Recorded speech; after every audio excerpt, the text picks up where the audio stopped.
Partout en France, les forêts subissent de plein fouet les impacts du changement climatique.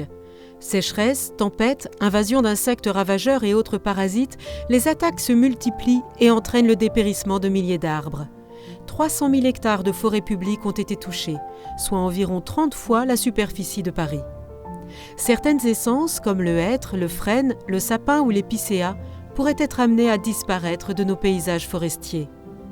À terme, on estime que plus de 60% des arbres ne seront plus adaptés à leur milieu d'origine. C'est une catastrophe d'une ampleur jamais égalée. Les forestiers anticipent ces évolutions et mettent tout en œuvre pour améliorer la résilience de nos forêts. Celui-là, il a encore les aiguilles vertes et il a déjà plus d'écorce. Donc celui-là est condamné. Et en fait, quand on regarde à l'horizon, entre les arbres secs et les arbres qui sont en train de dépérir, il n'y a plus de quoi assurer une ambiance forestière sur le peuplement. Et donc c'est un peuplement qui est condamné. Ouais. L'ONF privilégie toujours la régénération naturelle. On met en œuvre une gestion multifonctionnelle et durable pour les générations futures.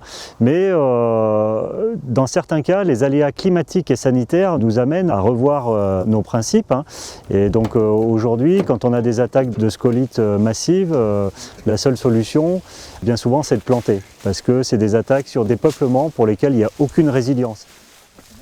La forêt est malade, est fragile, elle est agressée par des événements climatiques et on sait qu'elle ne pourra pas s'adapter toute seule. Pour s'adapter toute seule, elle a deux solutions, soit c'est son pollen qui va se déplacer, soit c'est la graine qui va être déplacée par des oiseaux par exemple, et on sait que cette vitesse de déplacement elle est 10 fois plus lente que le changement climatique en lui-même. Il faut essayer de compter sur la nature, c'est sûr, c'est important. De toute façon, on ne pourra pas faire autrement.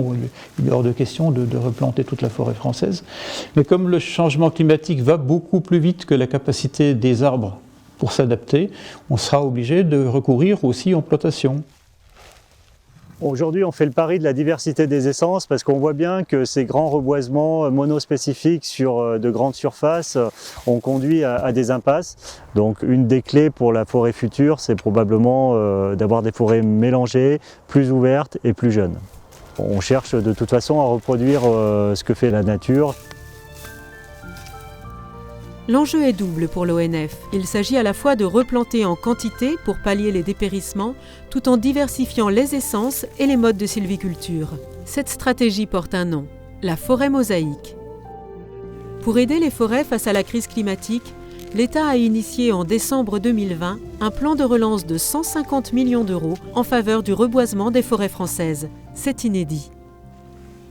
L'objectif est de pouvoir adapter, régénérer ou reconstituer 45 000 hectares de forêt, soit environ 50 millions d'arbres.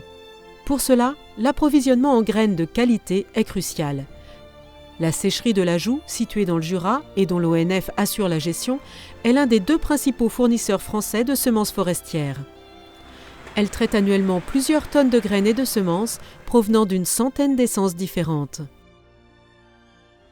À l'intérieur du site, on va réceptionner les graines à l'état brut, on va les trier, séparer les bonnes graines des mauvaises graines, on va faire les analyses qui permettront de s'assurer de la qualité de celles-ci, on va les stocker en chambre froide et on va les réexpédier sur l'ensemble du territoire aux pépiniéristes.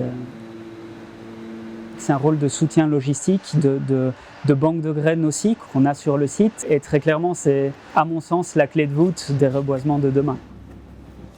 On va devoir faire de plus en plus de migrations assistées pour remonter des espèces plus méridionales vers des zones forestières plus au nord. Et donc forcément, ça va inclure beaucoup plus de reboisements à l'avenir que ce qu'on avait l'habitude de faire. Et ça, très clairement, pour faire des reboisements, il faut des plants. Et pour faire des plants, il faut des graines. Les graines traitées par la sécherie de l'Ajoux proviennent de 7 vergers à graines et également de 400 peuplements classés couvrant 36 000 hectares dans les forêts domaniales réparties sur l'ensemble du territoire. On y récolte des graines de feuillus et des cônes de résineux. Ces semences sont choisies pour leur qualité génétique et pourront ainsi contribuer à l'adaptation des forêts au changement climatique. Mais avant cela, ces semences seront confiées aux pépiniéristes qui auront la délicate mission de faire germer les graines et d'élever ensuite ces jeunes plants qui demain viendront peupler nos forêts. Ici au Pépinière Le Monnier, nous cultivons environ une 50aine de variétés forestières, classiques entre guillemets, Et ça représente à peu près une production de un petit peu moins de 2 millions de plants. 2 millions de plants, ça permet de faire finalement 2000 hectares de reboisement. L'idée, c'est de produire des plants qui soient de la meilleure qualité, avec les meilleures ressources intérieures, pour pouvoir, quand ils vont être replantés dans des conditions de terrain, avoir des croissances très rapides dès la première année. Force est de constater que le changement climatique amène à réfléchir finalement à qu'est-ce qu'on doit faire, comment on doit agir. Et en fait, le constat, c'est qu'il faut faire ça maintenant. On aurait même dû sûrement même un peu plus anticiper.